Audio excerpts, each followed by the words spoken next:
Assalamualaikum warahmatullahi wabarakatuh. Perkenalkan, nama saya Suci Indriani. Saya akan memaparkan materi Pelayanan Bimbingan Klasikal Bidang Sosial dengan topik Jauhi Perundungan. Selamat menyaksikan. Nah, yang pertama itu, apa sih perundungan?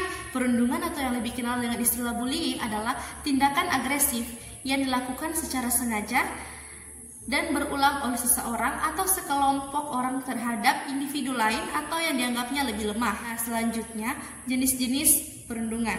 Nah, kalian harus tahu perundungan itu ada 4 jenis. Nah, yang pertama itu adalah cyber. Nah, biasanya ini ada di media sosial. Nah, perundungan melalui media digital seperti media sosial, pesan elektronik, atau chat. Pelaku bisa menyebarkan komentar menyakitkan, ancaman, video atau foto memalukan, atau bahkan aksi hacking. Karena sifatnya daring, bullying ini bisa terjadi dari kapan saja dan di mana saja.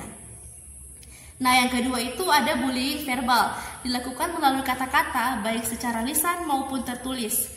Contohnya termasuk mengejek, menghina, memberi ejekan, julukan negatif, mengancam atau menyebarkan gosip. Meski tidak meninggalkan tanda fisik, dampak emosionalnya bisa sangat mendalam. Nah, yang ketiga adalah sosial.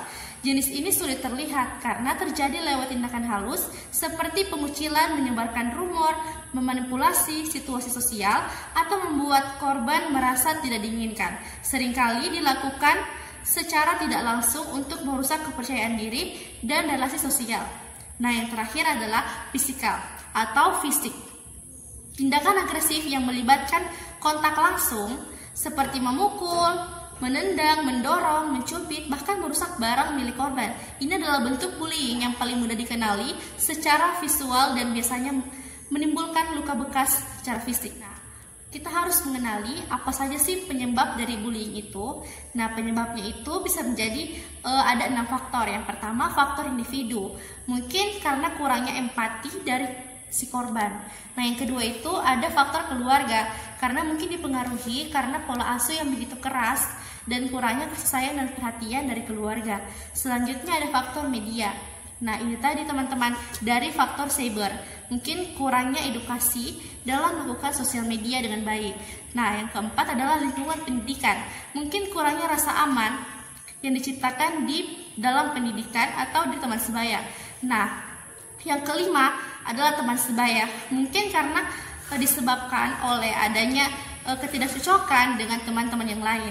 Nah, yang terakhir adalah faktor ekonomi. Mungkin bisa dipengaruhi karena ketidaksetaraan status ekonomi dari teman sebaya. Selanjutnya adalah dampak perundungan. Kita harus memahami dan mengenali dampak dari perundungan itu. Nah, yang pertama itu secara psikologis. Rasa takut, cemas, depresi, hingga keinginan untuk bunuh diri. Itu bisa terlihat dari psikologis korban yang mengalami bullying. Nah, secara jasmani atau secara fisik, luka atau cedera akibat kekerasan fisik, serta gangguan kesehatan akibat stres. Bisa jadi sakit kepala atau mungkin bekas luka lainnya. Nah, yang terakhir adalah sosial dan akademis. Penurunan prestasi belajar, ketidakhadiran di sekolah, dan kesulitan dalam bersosialisasi ini mungkin dipengaruhi karena ketidakpercayaan diri si korban untuk datang ke sekolah. Pencegahan perundungan.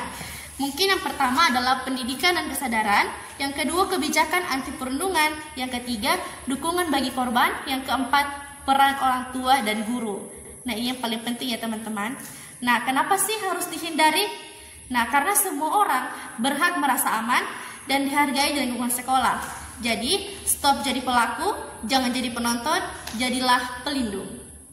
Nah, kesimpulan dari materi saya hari ini, tanamkan empati, laporkan perundungan, dan dukung satu sama lain untuk menciptakan lingkungan yang aman, penuh hormat, dan bebas dari intimidasi.